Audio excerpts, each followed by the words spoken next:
Welcome to Shop Talk Live, Fine Woodworking Magazine's bi-weekly podcast. I'm your host and Fine Woodworking editor, Tom McKenna. And with me today is art director Mike Pekovich. Hey, guys. And Matt Kenney is on the road bothering some author on the West Coast. So someone else is going to get half the showtime. It's going to be Ben Strano, unfortunately, our web producer extraordinaire. Welcome, Ben. Thank you. You're in the hot seat. Yeah. You know, don't make any noises like Matt does. Before we get started, want to remind folks to visit finewoodworking.com to keep up with the exciting tool giveaway for our 40th anniversary. The current prize is a BT&C handsaw from Tools for Working Wood. To win it, you must enter by April 5th. That's this coming Monday. And to enter, simply go to finewoodworking.com/40sweeps. That's the number 40. Again, it's finewoodworking.com/40sweeps. Before we start rolling with some questions, we have our latest issue just arrived in the offices, and it's our June issue, and it's number 254 for those of you who are counting. So we figured we'd start off talking about some highlights and maybe some things that we worked on for the issue. Mike, you want to get us well on the cover there? Sorry, on the cover is a story on a little sharpening box. It's a box that holds all your sharpening gear, and on the top of the box are all the stops to set your angle guides for honing and little cleats to hold your sharpening stone. So it's sort of like this all-in-one sharpening station. Bob Van Dyke was the author, and in teaching at his school, he would always pull out this little box to do all of his sharpening. I thought, man, that is like the coolest thing, because boxes are always really popular with folks. Mm-hmm. Sharpening is really popular with folks, so I'm thinking, box for sharpening. This is really cool. And it is really great. It's sort of like an all-in-one, stow everything you got, take it where you want, especially in shops that really you're not really set up. You don't have a sink. You don't have a whole sharpening station, bench set up. This is something you can put away pretty quickly, pull it out, stick it on your workbench, get sharp really quick and get back to work. And for me, probably one of the most important things on getting sharp is like lowering the stumbling blocks to getting up and sharpening. The bigger hassle it is, the longer I go between sharpening. So and I mean, like right now for me, I don't have a shop. I'm in the magazine shop, and I'm sitting there. I need to sharpen something. I pull out all 4 or 5 different little bins with all my little stones and the honing guides here, and just at the first time I saw this, I was like, oh, that's a little bit much. And now, after seeing it and watching Bob use it, it's, oh man, this would be perfect for a shared shop space. It makes sense. It makes perfect sense. Or like you, a stow and go shop. Yeah. So you were over at Bob's. You did a little video on him using the box and that kind of stuff. Yep. Cool. We did a video on his whole sharpening regimen and how he gets sharpened in 2 minutes and 30 seconds. The video is about 3 minutes though, because he's talking. But he talks a lot. Yeah. And we did a tour of the box as well and all of the contents. Cool. And that's not up right now. That'll be going up soon. It's a pretty cool thing. I have all of my sharpening gear on 2 shelves, but it's still sort of a hassle finding things, If I could get more organized, it would certainly make the sharpening process, slightly more faster, which is always, the sharpening is always less fun than actually doing the work with the nice sharp tools. So, it's a cool thing, especially for those, who may take classes too. If you're going for classes and you want to bring your own gear, it's a cool thing to bring along. It's easily portable. So it's a pretty exciting little box.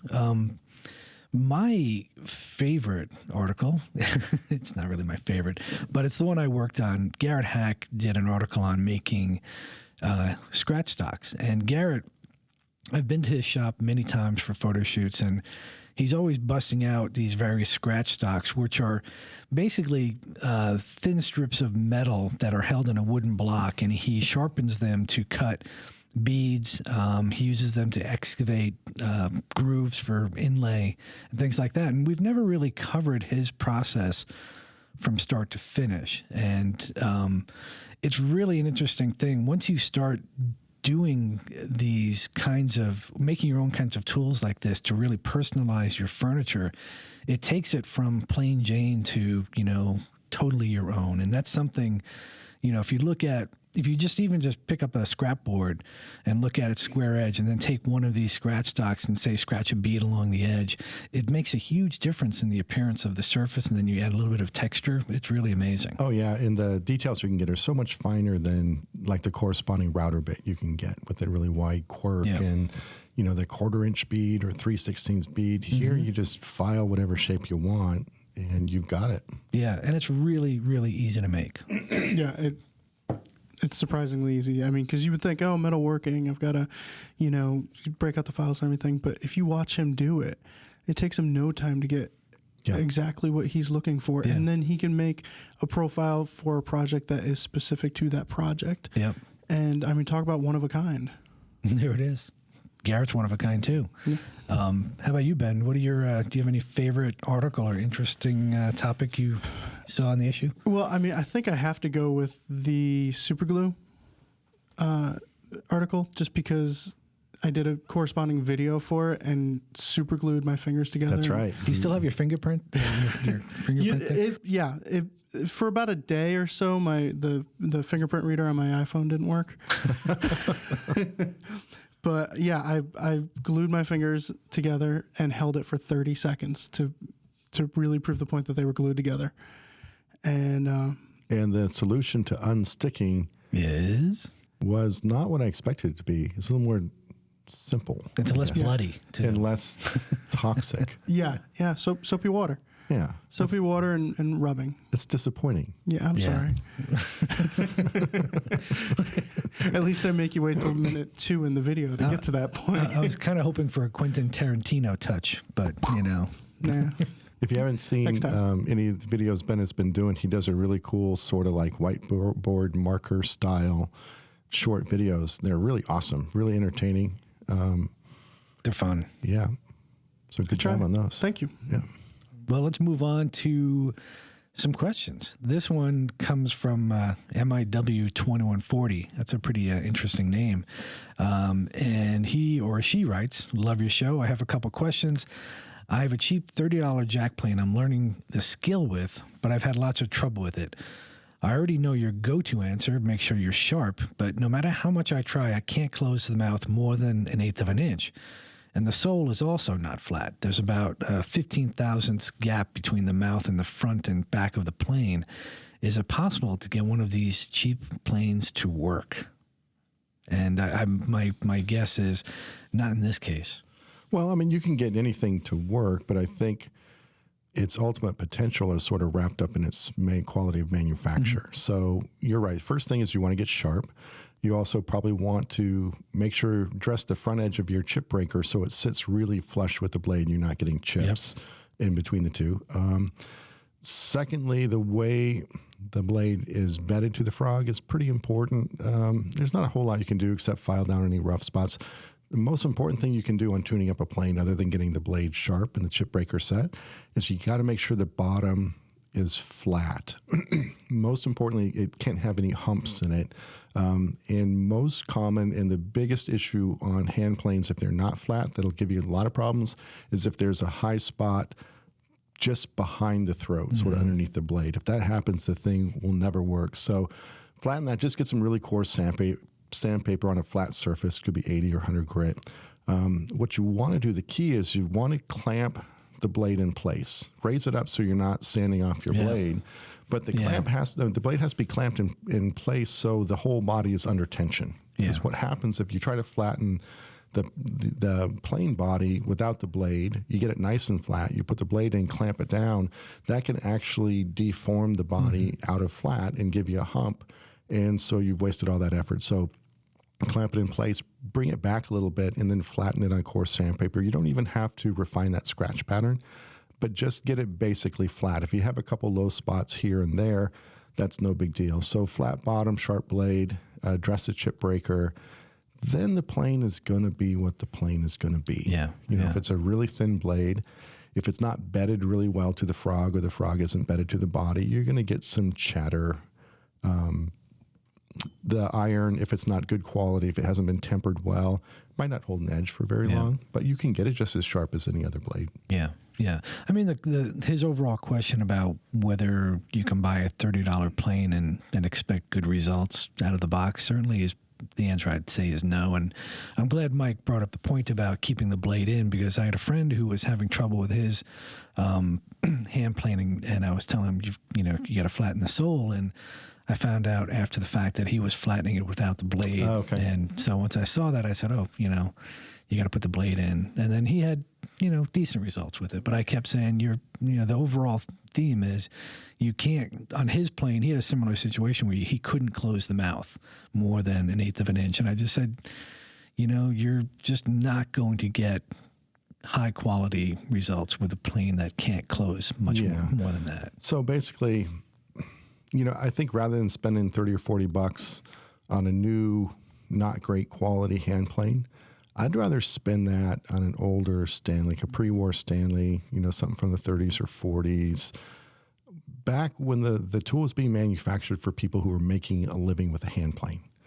Anything after the war, it was really all the hand tools up until fairly recently were really designed for hobbyists, DIYers, and you just don't want to even waste your time on those tools. But you get yourself an old Stanley for about the same price. You may have to get an aftermarket iron. A lot of times they're salvageable. If they are, go for it. If not, you're going to spend another $40 on an aftermarket iron.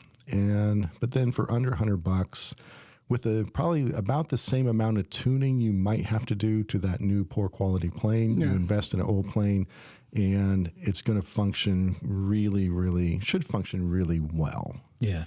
Hey, I'm sorry. I had a question for Mike. In terms of the Stanley model, I had a Stanley hand plane that I found, in a tool sale, and you had said that it wasn't worth fixing up. Are there? I can't remember. There was a marking on it of some sort that made you realize that it wasn't the model that was worth fixing. It was the sign of the devil. Yeah. So you don't want that. I don't remember what it was, but you said, that's not worth going for. Is there any way to tell whether you think the hand plane is, worth tuning up? No. There's patent numbers to look out for. There are patent numbers to look for. The totes, if the totes are hardwood instead of painted black, it's older. Or plastic, probably stay away from that. And then if it's an older, let's say you got some nice rosewood knob and tote and, surface rust, maybe some minor pitting, no big deal. Look for cracks in the casting. I'd stay away from that. And then I would look to make sure all the parts and pieces are still there, that the lateral adjuster that often breaks off, that little lever, the rivet comes off. The blade, a lot of times they're sort of cannibalized parts. You may get a weird chip breaker, a weird blade. Just make sure it functions, everything moves. Wouldn't worry too much about rust, and I wouldn't really consider the quality of the blade all that much. Yeah. One of the supposedly the steels, the blades with the best steel are the Sweetheart vintage hand planes. In fact, they sort of kind of brought that logo back to life in their newer tools, but it's the S&W heart on the blade. That's something I've always looked for. Garrett Hack taught me to look for that because that meant it was a good quality plane, good vintage, and actually the steel in the blade is really nice. That's definitely a blade I would try to salvage if I could. Mm-hmm. Well, maybe that's what I was missing on mine, but I still have it in my office. I'll have to bring it back I'm not to you. sure, yeah. But it did have a kind of a very thin blade, a lot of rust. Yeah, I mean, if you think there's a point in time where you want to invest in a good plane, but you may not either have the money or be convinced you want to go down that road just yet, I would say, get an older plane, get a number 5 first, because it's a good all-around plane. You can do some really good work with that. And then later on down the road, if you want to invest in a really high-quality smoother, because taking the really, really thin shavings for that final surface, that's kind of what you're paying your extra money for. Yeah. Then say later on, if you want to get a nice smoother and spend a little bit more money for number 4, maybe that's when you make your big investment, when you're really hooked and committed, for sure. Addicted, yes. I mean, to play devil's advocate, though, if you don't know how to use a hand plane, if this is your first time using a hand plane, how are you going to know that you've done a good job refurbishing that hand plane? Read fine woodworking. No. No, but I mean, because I went to the flea market and got a number 4 knockoff. I don't even think it was a Stanley or anything like that. And it was just a piece of garbage. And I worked on it a bit, and then I got discouraged with it and thought, well, hand planes aren't worth it. They're not worth the trouble. Yeah. And then, I went, and I think the first reasonable plane I got was a Wood River. And it was like, oh, okay, this is a lot easier to use because it's kind of nice right out of the box. Right. So I would almost argue against refurbishing a hand plane as your first experience with a hand plane. If you can use, go to a friend's and feel what a good hand plane feels like first, and then maybe refurbish it. But I don't know. That's a really good point. I mean, number one, a lot of things in woodworking are hard to learn. With good tools. Reading from a magazine, which kind of sucks because that's our business. But that's why we make videos. If you can, my favorite thing to do when I'm teaching hand tool skills is to get a good tool tuned up well in someone's hands for the first time. So at least you have that benchmark. But you bring up a good point. I mean, it used to be, showing my age a little bit, it used to be back in the day, your only choice for a good hand plane is to buy an old Stanley with an aftermarket blade. Mm-hmm. And then Lee Nielsen came along. Now it's like, okay, do you spend $60 for an old tool or $250 for a really good one? Mm-hmm. But you sort of pointing to the fact that there's a lot of plane makers, tool makers coming in with higher quality tools to meet that demand, Wood River being one. So rather than spending, $300 for a Lee Nielsen, you're probably looking at $130. I paid like I think it was like $120. I have a Wood River number 4, and it was my first, what I consider a nice hand plane. And I bought it based on a tool review by Chris Gochner, who awarded it a best value. Mm-hmm. And later I wound up buying a Veritas number 4 as well. And it's funny, with all the money I spent, I could have just bought a Lee Nielsen, but I'm pretty budget conscious and I'm always looking for a bargain, but I've never had a problem with my Wood River. It didn't require, the sole was pretty flat. I didn't have to do much work there. Mm-hmm. It just came out of the box. I sharpened it and I was ready to go. And so, it's sort of what you're looking for. And I think what I would say, if you have a chance, if you're new to woodworking or just getting into hand tools, if you have a chance to go to one of the traveling Lee Nielsen shows, mm-hmm. or even to the woodworking shows where they have the Veritas booth, and I don't know if Lee Nielsen goes to those or not, but it's a really good chance to get your hands on a high quality tool that's already been tuned for you, and so you're going to feel what it should be like. And they're sharp. Exactly. They're that was my first experience with a real hand plane, was at a Lee Nielsen show, and it was like, oh. They're pretty nice. It's not magic. They do exist, know? Yeah. I mean, there's really nothing like regardless, it still takes some practice to get that high point or the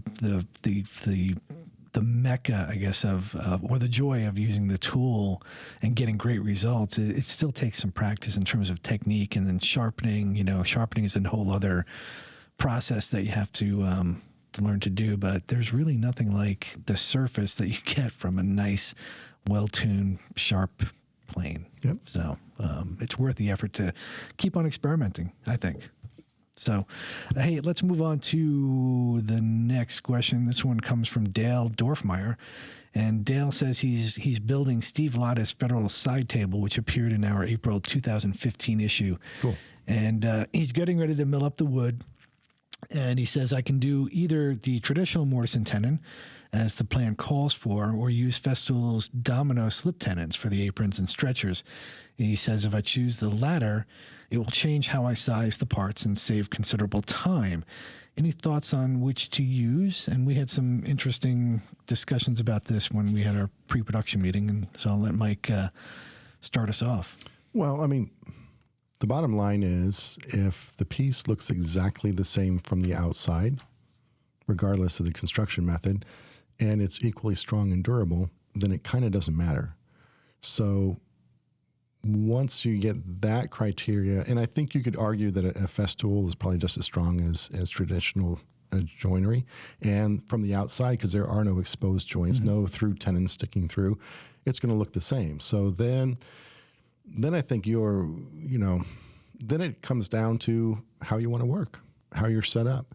Do you have a fest tool? Are you really gearing up? Are you in that fest tool mindset? I know, Ben, you've got one. Mm-hmm.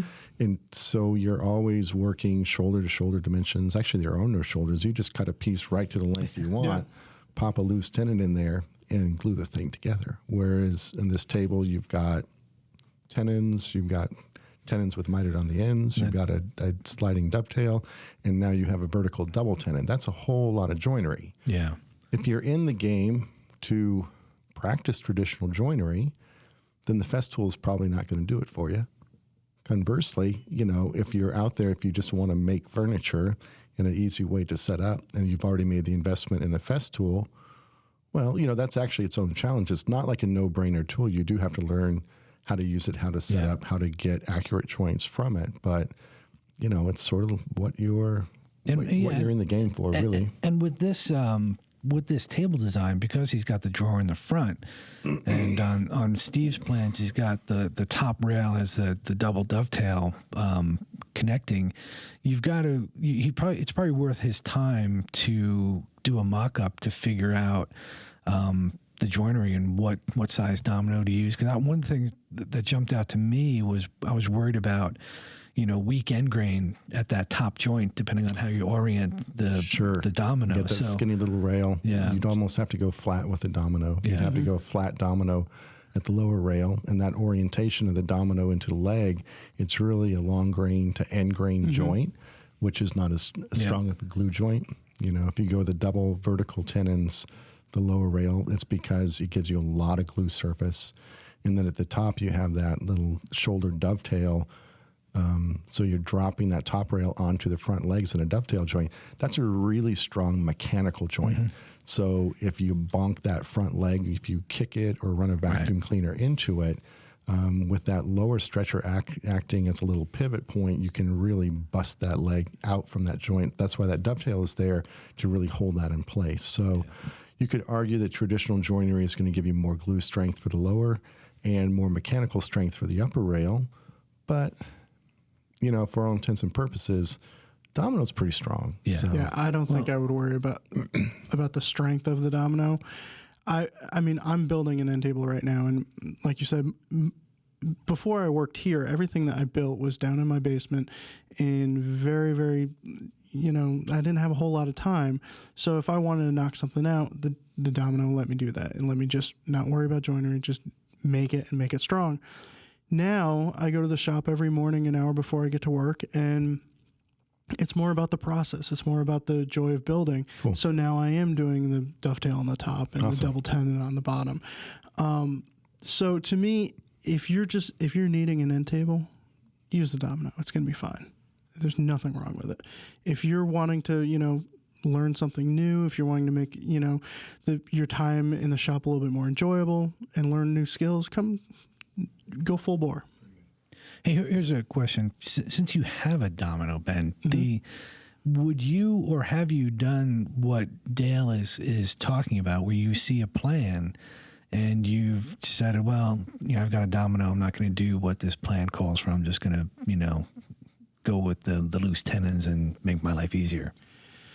I'm not much of a plan worker to begin with. Thank you. I'm kidding. No. I kind of just draw it up and do it on the fly. That's the beauty of it, is you don't have to really think all that much. You just figure out what's exposed and cut the pieces that size. Well, now that word is out that you own a domino, people are going to be asking to borrow it. So yes, be ready. That's fine. All right. Goes both ways, gentlemen. Here's an interesting side note. Yeah. Matt Kenney is not even here, and he's still talked more than 50% of the time.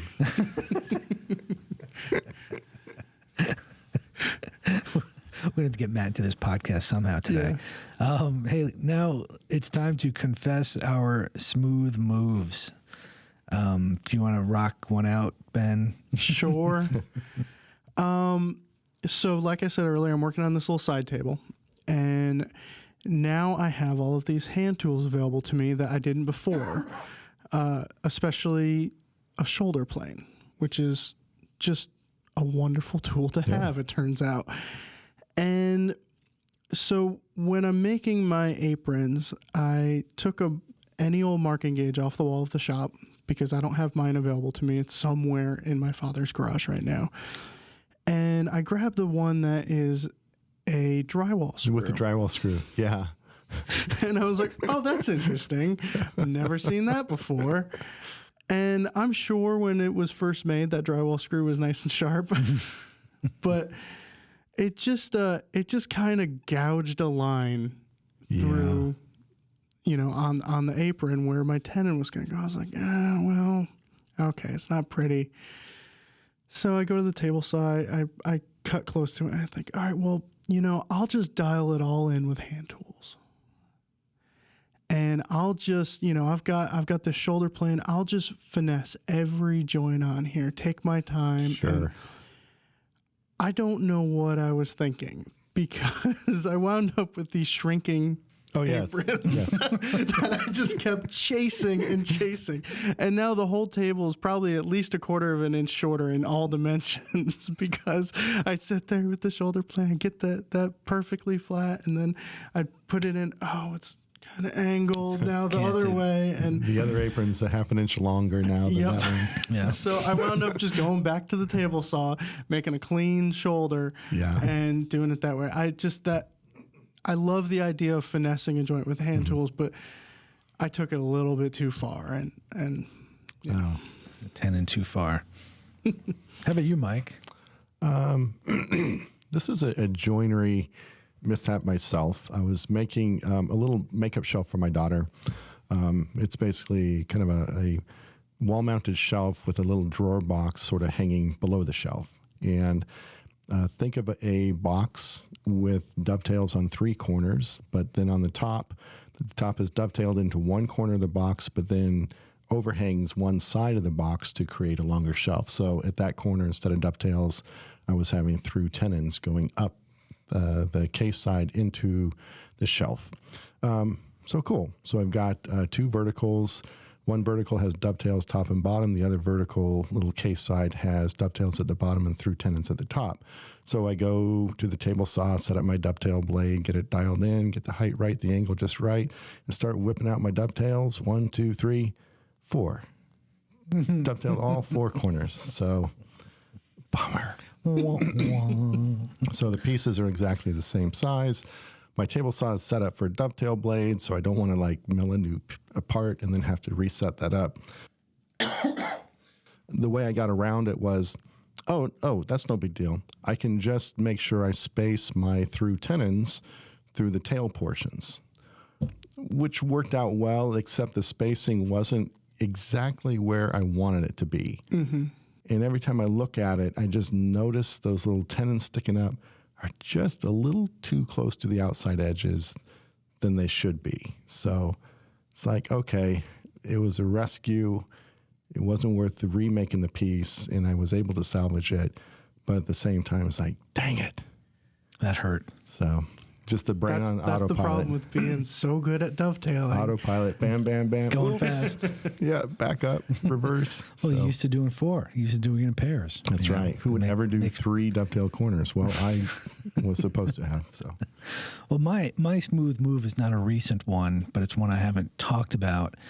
It involves the idea of holding your work correctly and always paying attention to where your offhand is, because one thing we often, as we're kind of going through things, and in this case, I was trying to trim a tenon to fit, and I was putting a little chamfer on the edge, and I thought, well, just a little bit more, and I was holding the workpiece with my left hand and using a 1/2 inch chisel to put the beveled edge, and I thought, I don't need to put it on the bench. I'll just hold it. Oh, sure. I've seen Garrett Hack do it, hold it. hundreds of times, and I was thinking, it's just one swipe. What could happen? Well, what happened is I stabbed my left thumb enough to, probably should have gotten some stitches, but I, duct taped it up. I was in the middle of a project after all, but it's one of those things when I when I've been to photograph, and Garrett's not the only author that does this, but, Garrett, he's so good and confident that he'll often sit at his workbench on a stool and chamfer parts on his lap. Sure. And there have been times where he's done exactly what I was doing with a piece and chiseling, except he's going toward his femoral artery. And I'll tell him, hey, I can't take that photo. It's great that you do it that way, but can you put it up on the bench? And, I just didn't listen to my own little alert that was going off in my head, and I stabbed myself. So lesson learned, always, think twice when you're chiseling toward your body part, Yes. or working toward another body part. It's really important to, like I said, it could have been dangerous, could have been more serious, but that's too bad. It's one of those things. I think it happened about 4 years ago, but I've actually got the similar 3/4 inch long scar on my left thumb from the exact same procedure as a reminder to not do that. Yeah, don't do it. Mine didn't scar. All right. Well, let's move on to some more questions. Cool. And this guy, this one comes from Kevin, and he has a question about the bench puppies that were featured in the April issue. He says, why are the bench puppies angled? I would think that making the puppies to fit somewhat snugly between the dog hole and the side of the bench would provide plenty of support. I don't understand the physics. And before we answer the question or talk about it, Mike had a really good answer about it, by the way, but these bench puppies were basically these holding devices that go into the dog holes of your bench and squeeze between a tail vise, squeeze a workpiece between the tail vise and one of the bench puppies. So it's a kind of an external holding device that keeps things against the front of your workbench. But yeah, so basically they're kind of portable vice jaws along your front apron. Right. And for vice jaws to work, they have to be square to each other.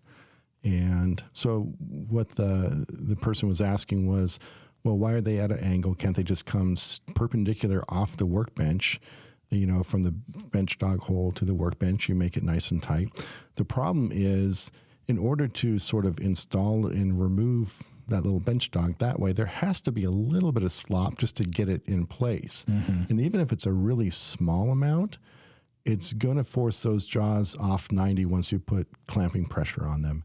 And when it was Tim who made these? Tim Coleman. Yeah. Tim Coleman.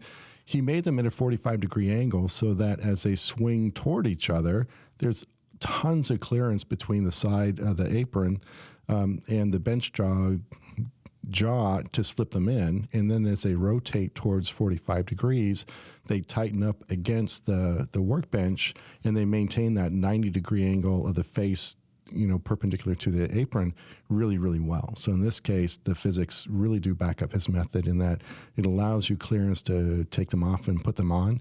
Yet when you tighten up the jaws, they sort of correct naturally at 90 degrees. Now, for the record, though, this was a fantastic question because all three of us had to sit there and think about this one for a while. And I photographed it. I never asked. We were sitting there, why are they angled? And then Mike goes, got it. I mean, as I was photographing, it never really occurred to me to ask Tim, hey, how does this, physics-wise work? And because I just saw that it worked, and I was like, yeah, that makes perfect sense. And then, we never explained the physics behind the hold. But well, I mean, the way it holds, I think, is obvious, but he's just trying to simplify it, you know, and which is always a good thing to think about, and. So it was like, I was like, why aren't they straight? I think I would make them straight until you would probably make them straight and then go, oh, I can't get this on here very easily now. Or I'm going to loosen it up so I can get them on. Then all of a sudden they crank out of square. Yeah. Well, those bench puppies, talking about them a little bit more, that's a classic case of, just me being on a photo shoot, I was shooting something else, another article with Tim, and this is what happens when you go to these expert shops is they kind of start pulling things out from under their bench. And it's like, oh my gosh, where did you find that? Or where did you come up with that? And there was just like this aha moment. And I said, hold that. And I took a couple photographs of it, came back, showed them to Mike. And, he and I both agreed that it was a, full blown article. But, it's so amazing being on the road and going to these expert shops and finding stuff that they do, and they don't even think about it. Tim had been using these bench puppies since he was at the College of the Redwoods. You know, I don't know how many years ago it's been since it's been there, but it's probably at least, 15, 20 years. It's just fun stuff. Cool. Anyway, hey, let's move on to another segment. And this will be a good one. It's time for our all-time favorite tool of all time for this week. Mike? All right. So my all-time favorite tool of all time for this week is either a bench vise or a clamp. I was demonstrating up in Rochester, New York, to the Rochester Woodworking Society. Awesome group of guys up there. Spent a day up there. The shop we were using was a pro cabinet shop. Someone actually making money at woodworking. So it stood to reason that it wasn't too big of a surprise that when I showed up to the shop, he didn't actually have a workbench with a vise. Because if you're a pro cabinet maker, that ain't earning you any money, clamping things in a vise. So I had a lot of demos set up, and a lot of them depended on bench work and a bench vise. And it's like, crap, what do I do here? Well, he did have a big assembly table with a nice deep front apron.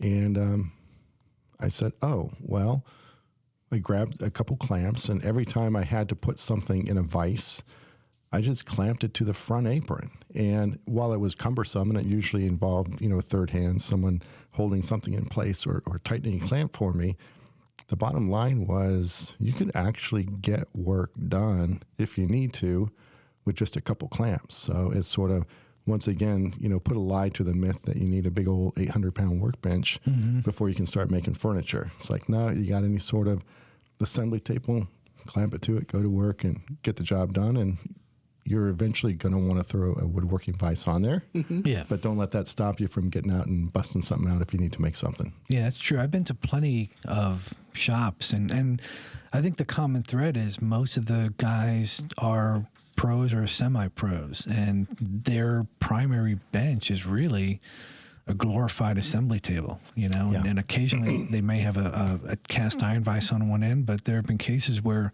there's absolutely no vise at all. And they're just cranking stuff out. Well, now that Mike has thoroughly stolen my thunder. My all-time favorite tool of all time for this week is a bench vise. What? And because in my old basement shop in Nashville, my workbench was, I think it was 3 or 4 sheets or layers, I should say, of 3/4-inch plywood, glued and screwed together on top of sawhorses. I didn't have an apron that I can clamp to, and everything was just difficult as could be. I always thought, well, I'll get a vise, and then I was like, well, if I'm going to get a vise, I want to get a good vise, and I just never did. And I got pretty good at working around it, and one of the big methods for me working around it was wooden hand screws.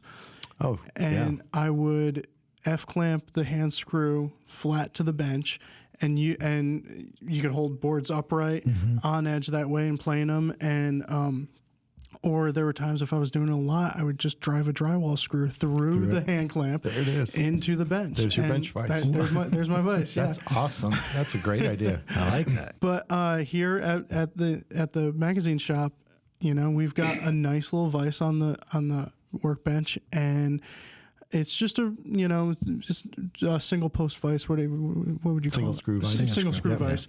And I keep an offcut on the other side to keep it from racking. And it's amazing though how often I find myself with a piece struggling to hold it still, and I have to go, you have two vices here.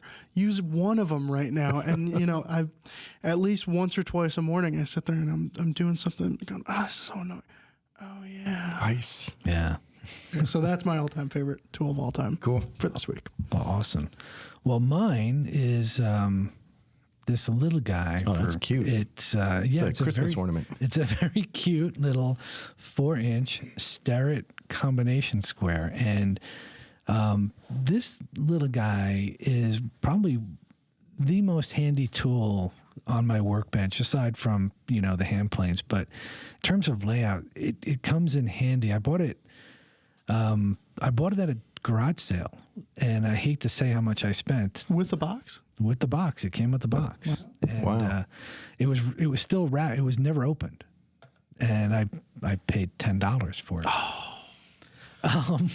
So, but it's so accurate. It's actually it's as accurate as the machine squares I have that I use to set up my machines, but it's so nice and easy to hold, especially if, I'm checking the depth of a tenon. Yeah. Like a 12-inch combo square gets kind of unwieldy. I use it all the time for checking for square, especially when I've been making these smaller boxes or shelves, and, sometimes this is just the tool to get into those little openings. And it's, like I said, it's super accurate. Has easy to read graduations, an eighth of an inch on one side, and then I can get down to the deep dish microscopic guys, on the other side. It's just great, and I can hold it in my pocket.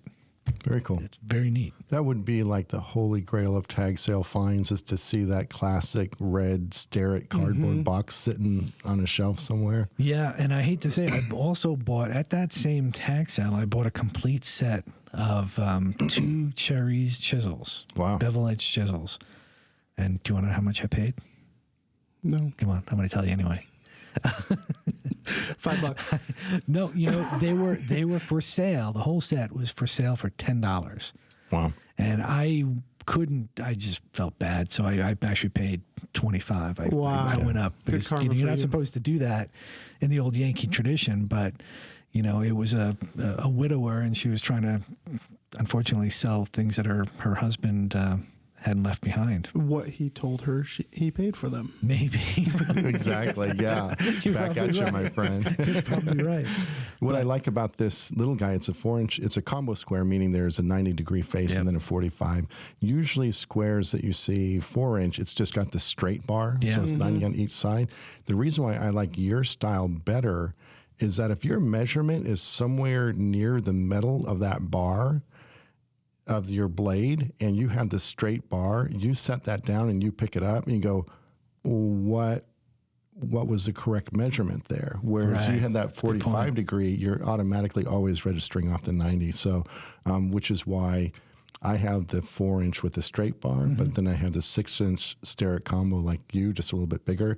I use the 6-inch combo all the time. I rarely ever pick up that little straight bar guy. I would be willing to bet probably in episode in the 40s or 50s. Smooth move. Well, maybe it was a smooth move, maybe it was an all-time favorite, but I'm sitting there, I'm in my basement, working in the shop, I'm listening to my favorite podcast, and the Mike Pekovich saying, "Oh, well, the thing you got to watch out for with the square with the 2 sides is that setting in the middle." And I was like, he's too careful. And I just brushed it off, and I wanted a 4-inch square, and I went and I got the one that we're talking about, and I can't tell you how many times I picked it up, and every time I do, it's like, Mike Pekovich, it just Curses. it probably would have never happened had I not heard from you that would happen. This is years before we ever met. Awesome. Thank you for that. Yeah. So, all right, let's move on to another question. This one comes from Anthony. And Anthony writes, "My son and I are considering building a 5-foot square table out of 4-quarter white oak. The top would consist of 4 isosceles triangles meeting at the center, and the top will be supported by a 2-foot square base. The outside edges would be doubled up to thicken the top to 1.5 inches. Do you see any problem with wood movement?" And I think there's a resounding yes here. Lots of problems. The problem is, as these triangles, basically it's like this miter going all the way from the middle of the table to the outside. So what you have in essence are boards which are in essence half the width of the entire tabletop. There's a lot of wood movement across that distance. And if you take a board in the shape of a triangle, as that wood expands and contracts, you're actually changing the geometry of the board. those angles actually get tighter or looser, depending whether it's shrinking or growing. So you're really stressing out that miter joint because as for seasonal humidity changes, as the wood moves, those angles are going to change, and that thing is just going to pop apart. Probably, I don't know, I would give it one season, first time you light the fireplace, something. Yeah. Yeah, I mean, what Mike is describing, the fundamental problem with a miter is that as the wood expands and contracts, it's flexing the wood, and eventually it starts opening up at the outside corner. Is that the right just corner? by changing the shape. Yeah. And so eventually, with a 2.5 foot, whatever measurement that's going to be, it's gonna not only open up, but it's going to do it very loudly. I would Probably think. middle of the night, bang. You could float them. I was just sitting here thinking, because we had talked about if there's a way of doing it, but if you floated them and gave them a way of moving, on a spline or something. So you have a spline connecting everything, maybe a little visual gap between the pieces. Yeah, and then you elongated pins to allow them to, the gap will change. But if you start with the gap, it's going to be less noticeable. Because if you start with zero gap, any gap is going to show up. If you start with an 1/8-inch gap between everything with a nice contrasting wood spline connecting these little pinwheel parts, that's a really good solution. Yeah. Or veneer it. Yeah. Yeah, veneer could work too. It seems like, I guess you just have to experiment but I certainly wouldn't go with that solid wood, kind of attach it to the the table base for sure. That's going to be a disaster. Yeah. So yeah, good luck. The last question, this one comes from Gustav Green, and Gustav says, I finally broke down and got some gear to keep my planes and chisels sharp. I went with Sharpening glassstone whetstones at 1,000, 4,000, 8,000 grit, and I got a Veritas honing guide and an Atoma, I don't know how to pronounce it, 400 diamond plate for keeping the whetstones flat. My question is in regards to establishing the initial grind. I know a Tormek grinder would be ideal, but as I'm already $500 deep, couldn't I just get a lower grit whetstone and use that for now? And I think the answer for that is no, right, Mike? No, I mean, typically the coarser the grit of a whetstone or waterstone, the softer it is. So the more problems you're going to run into as you're trying to, grind a bevel and you're taking the stone out of flat, you're creating funky surfaces there. And it's also kind of expensive. A much cheaper solution would be just to get some coarse sandpaper, 100 grit adhesive back sandpaper on glass or granite, set it up to the lower angle, and just hone away on that more shallow angle on the sandpaper. Tormek is nice. It's probably the most expensive way, but it's very safe. Just a regular high-speed grinder, get one of those pink or blue or white wheels on it. Friable. Get a friable wheel and some sort of tool rest to set it at the angle. Nice light touch. Yep. That's probably the fastest way. That's what I do. It takes a little finesse to get it right. Yeah. I mean, Especially on smaller chisels. Yeah, smaller chisels. I don't actually I don't use my smaller chisels like the 1/8 inch. I rarely use, but I don't hollow grind that anymore. I can't get that touch right that I don't blow out the whole edge. So I pretty much just hand work that one, and it's a utility kind of tool for me to get into an inside corner. It's not a finishing tool to me. But Mike brings up a point about the slow speed grinder and talking about the wheel grit. And when I was shopping for a grit, you pointed something out to me that you don't want to go too fine, even with that friable wheel, because it builds up heat, right? Yeah, you think that, I'm going to go for a finer grit, wheel on my grinder, and it's going to leave a nicer edge, but really it builds up heat more quickly, and a really coarse stone is going to remove that material really quickly and keep the steel cool, which is the whole point of the deal. And was it Joel Moskowitz? Yep. Had an article on setting up a grinder. His trick, and it works really well, he gets one of those diamond dressing tools, and he puts a really slight crown on the wheel, and it just lets you have more control about engaging the steel to the wheel right where you want it. If it's dead flat, I'm always running into the corner of the wheel, and I'm bluing the corners of my chisel or plane iron before I even get started, taking the temper out.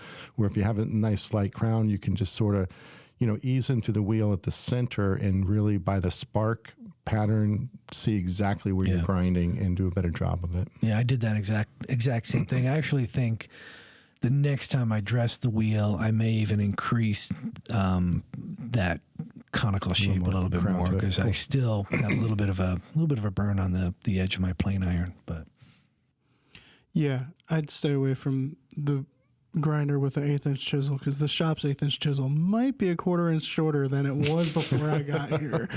I had a weekend, I was like, oh, I'm just going to sharpen every chisel here. And I was like, I got to that one, I was like, ooh. Yeah. That heated up quick. yeah, now it's like a stubby pencil.